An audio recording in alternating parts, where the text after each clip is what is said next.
980 mil vivem com expectativa de vida de 30 anos na miséria completa, não sabem o que vão comer. E 5 a 10 mil vivem na opulência, vivendo dos espólios das falanges romanas no limite do império. De repente surgem uns caras e falam o seguinte: esquece, o lugar onde você vai viver é lá em cima. Isso é uma brainnet que se forma instantaneamente. Nicoleles, na Idade Média, você tinha um embate entre a ciência e a religião. Foi o embate do iluminismo, de certa maneira. Que é parte do problema atual. Esse embate voltou a existir? Não, aliás, a minha tese, junto com... Eu estou esquecendo o nome... Henri Bergson, né? Que é o grande filósofo francês do começo do século, amigo do Santos Dumont, diga-se de passagem. Segundo ele e outros, o iluminismo foi longe demais. Foi longe demais? Foi, porque ele decaiu quando o positivismo surge, onde a única coisa que conta é a quantificação, a matematização de tudo, tá? Ele tinha um embate tão, como você falou, dramático com o misticismo, com as religiões, que depois de Voltaire, Rousseau, Diderot, todos esses caras, né, Descartes e tal, quando você chega no século XIX e começo do século XX, a abstração foi longe demais. E ela negou, como o Bergson fala, as características mais íntimas do ser humano, que não são matematizáveis. Então a inteligência artificial provocou uma crise ética. Eu diria que provocou uma crise moral, intelectual, ética talvez, mas intelectual profunda. Porque no positivismo, nada que não é quantificável é real. Mas nos tempos de hoje, sim, por exemplo, a extrema-direita não virou inimiga da ciência? Bom, ela nem sabe o que é ciência, né? Ela não se apoia na religião contra a ciência? Mas eu nem acho que a religião do que ela se apoia... Eu tinha uma visão muito mais militante, ateia, né, na minha juventude do que eu tenho hoje, porque hoje eu entendo muito melhor. Aliás, recomendo outro livro antes do final. O livro do Henry Bergson, chama-se, tradução em português, deve ser Inteligência e Religião, né? Você lê esse livro e você fala, reduz aí o tom. É um processo natural da biologia do cérebro. Nós temos que ter uma história, nós temos que preencher o vazio de perguntas essenciais para as quais não existem resposta, né? Da onde nós viemos, quem fez tudo isso, teve alguém que fez tudo isso, qual é o sentido da vida. E aí você cria... Né? Os caras hoje criam o culto à máquina. Né? Esse cara, o Anderson, propõe que a gente substitua a humanidade por robôs de inteligência artificial. Eu acho curioso quando chegar a vez dele de ser substituído. Né? Isso ele nunca fala. Mas então, a questão do embate com a religião, segundo o Bergson também, é que de repente se criou um vazio. Porque tudo aquilo que a ciência não trata e não consegue tratar, ficou a Deus dará, né? Você não tem uma cola, né? Os iluministas queriam se libertar da prisão cristã, né? Só que provavelmente eles não analisaram a razão pela qual tanto o cristianismo como o islamismo foram tão explosivos, né? O Manford fala muito, uma coisa maravilhosa. Ele falou assim: veja, você está em Roma, 1 milhão de habitantes. 980 mil vivem com expectativa de vida de 30 anos na miséria completa, não sabem o que vão comer, né? E 5 a 10 mil vivem na opulência, vivendo dos espólios das falanges romanas no limite do império. De repente surgem uns caras e falam o seguinte: esquece, o lugar onde você vai viver é lá em cima. É uma brainnet que se forma instantaneamente pela abstração de que a vida terrena é passageira, você vai sofrer, mas quando você chegar lá em cima é para o resto da vida, você vai viver melhor do que esses caras, porque eles vão para o inferno. Você consegue arregimentar milhões de pessoas num período sem internet, sem Google, né? Em menos de 2, 3 séculos, o imperador romano tem que declarar o Império Romano cristão, né? Ele não declarou porque ele acreditava no cara lá em cima, ele declarou porque ele não ia conseguir manter o poder, né? Porque se 1 milhão de pessoas falou, opa, tem o reino de lá é meu, mas, né, nós temos que ter alguma coisa nesse momento. o que é que está acontecendo no iluminismo foi algo parecido. Os caras ofereceram uma visão de mundo diferente, que começou mais lentamente, mas começou a regimentar, né, multidões ao redor do mundo, e a mitologia das grandes religiões começou a perder força. Porque de repente você estava criando uma máquina a vapor, rádio, telégrafo, você estava indo para a Lua, voando, né? Você começou a ter provas cabais de que a ciência... A Terra girava ao redor do Sol e não o Sol ao redor da Terra. Veja, eu estou trabalhando com o meu grande amigo Ronald Sicuriano numa nova teoria, porque a história das teorias científicas é a mudança do frame de referência, né? Ptolomeu punha a Terra no centro, Copérnico tirou a Terra do centro, usando dados de um astrônomo do Azerbaijão, Al-Tutsi, tá? Ninguém fala isso, mas vários gráficos do livro do Copérnico ele chupou e não deu crédito pro cara. Crédito. É. Aí vem o nosso querido Newton, né? Cria toda... No teatro do espaço-tempo, ele não explica de onde ele veio, mas no teatro do espaço-tempo as forças agem, gravidade, escambau de bico. Vem o nosso querido Einstein, coloca o observador no universo, mas é um observador que é monolítico, ele não pensa, ele não fala, ele não faz nada. Ele só se move em relação ao outro observador. De repente chega a mecânica quântica e fala que o observador influi na definição dos eventos. Pois bem, eu e o Ronald estamos propondo que a mecânica quântica é só esquecer de dizer que ela vem do cérebro. O frame de referência tem que vir para cá agora. Porque é daqui que surge o filtro que transforma... Mas como você explica a animosidade da extrema-direita com a ciência? Não só no Brasil, mas no mundo inteiro. Eu não diria que... Eu nem chamo de animosidade. É quase que uma... Como a gente chama isso? Em português, eu estou procurando a palavra. Não é marketing, mas é um jogo de cena. Eles nem sabem o que é ciência, eles não têm a menor ideia do que é. E eles nem sabem o que é religião de verdade. Eu conheci pessoas extremamente religiosas. Meu pai conhecia pessoas extremamente religiosas que jamais teriam coragem de apoiar as bandeiras, como meu pai não teve, né? Meu pai, em plena ditadura, estava julgando o Esquadrão da Morte aqui no Brasil. Nunca foi um cara progressista, nunca foi um cara de esquerda, colocou na cadeia os caras. Foi ameaçado de morte durante anos, né? Ninguém sabe quem é meu pai, porque ele falava que juiz não dá entrevista. Imagine, né? Ele viu certos juízes que nós tivemos por aqui, ficava possesso, né? Extremamente religioso. Mas ele tinha um código de ética e moral que, afinal, tinha um filho cientista, que impedia ele de fazer o que a gente vê hoje ser feito, né, no mundo, né? Agora, eu acho que é um jogo de cena, porque quando você vai investigar o que essas pessoas fazem das próprias vidas, aparentemente nós temos grandes produções cinematográficas no Brasil atualmente, né? Então, né, nós temos Fellinis e Almodóvar em potencial, né? A religião vira só uma película, né? Um troço que você remove à noite, né? Uma capa de chuva. Então ela apela eles apelam para arquétipos muito primitivos do ser humano e dá resultado, né? Principalmente num mundo onde a educação cívica, a educação em prol do ser humano, da civilizatória, sumiu, né?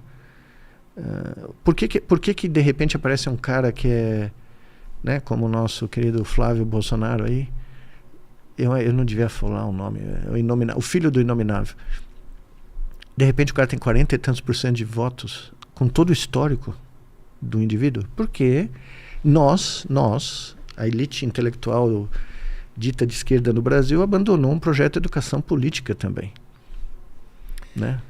Deixa eu fazer uma pergunta sobre a sua área mais específica. Futebol?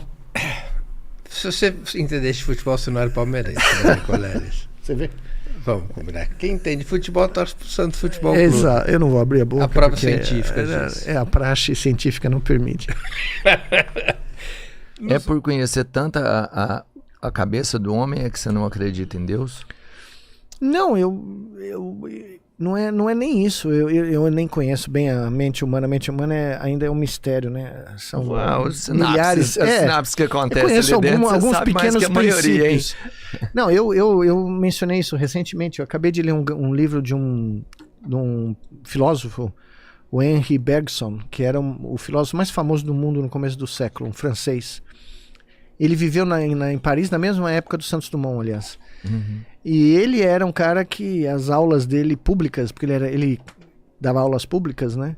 Eram as mais concorridas do mundo. Então ele era uma celebridade mundial. E ele escreveu um livro dizendo que a mente humana não lida bem com a aleatoriedade, a falta de explicação, o vácuo causal que ele chamava.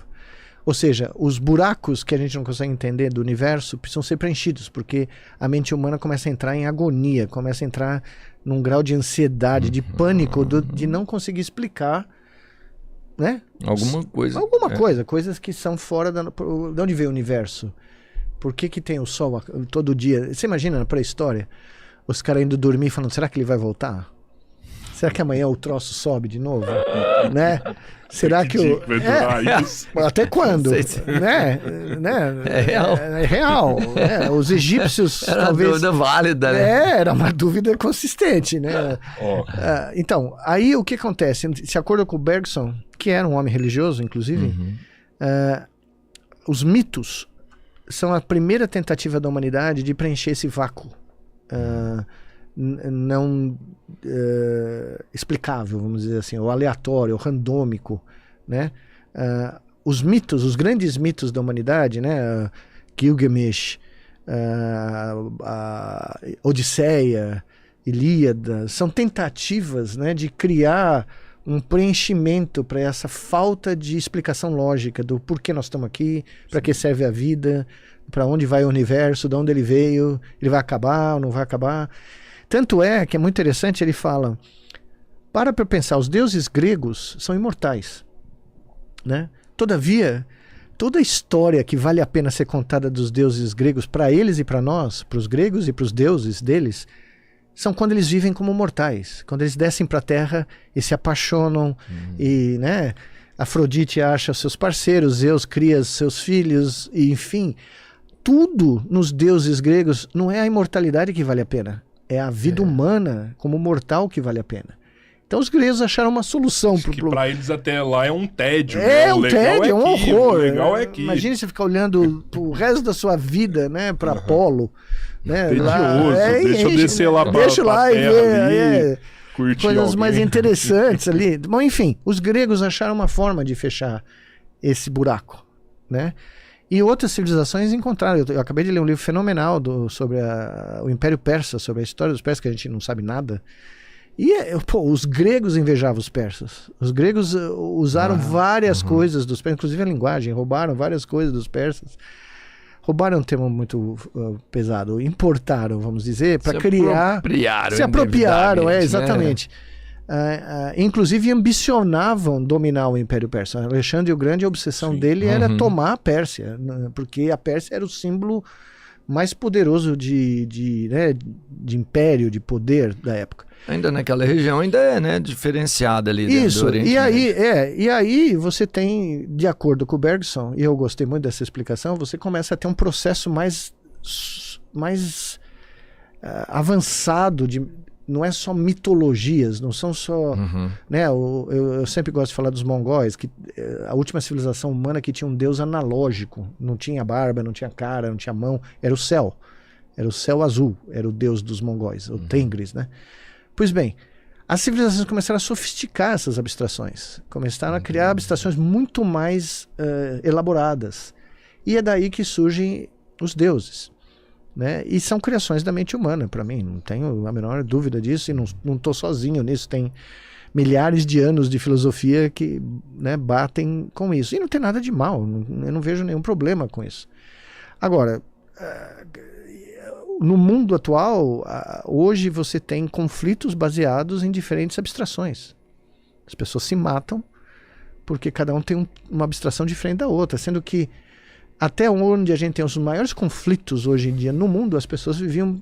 Eu estou lendo um livro fenomenal sobre a história da cidade de Alexandria, no Egito, né? Onde eu dei aula, inclusive. Eu dei aula na biblioteca de Alexandria, a atual, não a... porque é a outra está debaixo símbolo, d'água. né? A outra está símbolo, debaixo d'água. né? Eu vi os escombros debaixo d'água. Tem uma sala lá que você vai, tem um vidro para olhar no chão do mar e você vê as pedras da biblioteca antiga. Pois bem, na cidade de Alexandria conviviam centenas de religiões. E os alexandrinos participavam das festas de cada uma delas. Então todo dia tinha alguma... né, o ir para balada em Alexandria era o termo comum, porque cada dia tinha uma festa muçulmana, católica, né, tinha os católicos, os copts, né, que eles chamam. Tinha o judaica, árabe, o escambau de bico. Estava acontecendo o tempo inteiro. E apesar de cada grupo ter a sua... né, a sua crença, todo mundo se imiscuía, todo mundo respeitava a sua abstração e ninguém ficava se matando por ela. E então o experimento ocorreu. Sim. E não foi só em Alexandria, em vários outros lugares, né? Ele ocorreu. Então a modernidade eu digo, os últimos 1000 anos, 2000, ela criou conflitos que não existiam. Tá? Então a crença, eu vejo como natural, a mente humana quer criar uma narrativa. Então a gente precisa saber, a gente precisa ter a sensação de onde a gente veio e por que nós estamos aqui. Tem que, né? Ninguém esse consegue... entendimento, né? Assim, a profundidade do ser humano. E as pessoas não lidam bem com a ideia que a vida só tem sentido se você der a ela sentido, cada um de nós. Não tem uma fórmula. Um professor amigo meu, sensacional, sempre me dizia, porque né, cheguei lá, brasileiro, cientista, querendo mostrar que dava para competir com os caras, que dava para sobreviver, né? Ele falava, filho, ele era 20 anos mais velho que eu, ninguém tá contando os metros que você corre, é uma maratona e ninguém tá com o cronômetro e ninguém tá, só você. Aquilo mudou minha vida, literalmente, talvez tenha sido a coisa mais importante que eu vi na minha carreira, porque né, eu tava vivendo sobre a métrica de outros. Só não preocupa com ninguém. Não, ele virou para mim e fala, a maratona é sua. Cada um de nós corre a sua própria maratona, né? E isso mudou a minha visão e mudou inclusive eu fiquei mais produtivo do que eu jamais fui, né? Aliás, você encontrou seu ritmo, né? Encontrei, seu ritmo que é você meio corre maluco, mais. Que é meio maluco, mas e eu sempre falo, as pessoas, o meu chefe de departamento chegou, você está construindo um campus no Brasil enquanto sendo cientista nos Estados Unidos. Eu falei, me dá 5 anos. 5 anos depois ele falou, eu falei, bom, chegamos aqui, o que você tem a dizer? Eu falei, eu nunca fui tão produtivo na minha vida. Aí ele pegou os números e falou, é verdade. Caramba. Você nunca publicou tanto, você nunca ganhou tanto dinheiro para o laboratório, não para mim. Você nunca foi convidado para falar, nunca. Nossa, eu falei, e eu tô aqui dividindo meu tempo entre os Estados Unidos e o Rio Grande do Norte. Né? Então, essa é a questão. Eles estão querendo pôr toda a humanidade na mesma caixinha, que é o que a inteligência artificial quer fazer, homogeneizar o comportamento humano e manter a gente em completa e total vigilância. O cara lá que anda com a pulseirinha para saber quantos pacotes, eles querem fazer isso para a humanidade inteira. E eu, sinceramente, eu tenho 64 anos e meio, eu não quero estar vivo num mundo desses. Primeiro que eu não, jamais usaria a pulseirinha. Talvez seja o problema da minha vida, ninguém me controla, nunca, em nada. Agora, o cara me dizer quantos pacotes eu tenho que carregar por minuto, ou por hora, ou por dia, e se eu falhar 3 vezes na métrica, você tá fora? Não. Eu prefiro os mongóis, entendeu? Una-se a mim ou morra. Exatamente. Mas era de graça. É um problema, hein? Era de graça. Mas sabe o que é a beleza? Todo mundo... os mongóis são vítimas de eles não tinham um publicitário bom. Faltou marketing, não é? Faltou o marketing dos mongóis. Porque Gengis Khan chegava, ou Kublai Khan, seja lá, o Urugu, que era o neto dele, entrava no lugarzinho e falava, filho, você pode manter sua religião, pode manter essa cultura, seus costumes, você tem que pagar um imposto. E quando eu passar por aqui, você tem que me dar cavalo, comida, e só isso. O resto, você fica como você quiser. Agora, se você não topar, eu passo por cima. Quem topou, tá lá até hoje. Por incrível que pareça. Tem na China hoje, você pode ser o que você quiser. Agora, olha quem eram ministros do Kublai Khan, ou do Gengis Khan. Quem era o ministério? Quem? Cristãos nestorianos, muçulmanos, judeus, zoroastras, budistas. Caraca. O cara pegava quem era o melhor para cada um que ele precisava. Não eram só mongóis. Ele era um cara ecumênico. E o Kublai Khan tinha reuniões às sextas-feiras, onde ele pedia para os conselheiros de cada uma dessas grandes religiões tentar convencê-lo que a religião deles era melhor do que a dos mongóis. O cara ia lá, fazia o PowerPoint, fazia todo o discurso. E ao longo de não sei quantos anos, o Gengis Khan terminava a sessão, muito obrigado, mas eu continuo achando que o Tengris é melhor. Mas ele não matava o cara, não jogava o cara. Ele era aberto a ouvir. Ele ouvia. E ele recrutava. Os nestorianos, que era uma dissidência do catolicismo tradicional, foram expulsos de Alexandria, foram expulsos de Constantinopla. Ele permitiu que esses caras sobrevivessem. E os caras foram virar ministro das finanças. Você é bom nisso, cuida desse setor. Exato. Eles eram ecumênicos. Tá? Eles não matavam pessoas pela religião delas. Então, eu sempre brincava com meus alunos, que o Kublai Khan ia olhar para o mundo hoje e falar, e nós que éramos os genocidas, né?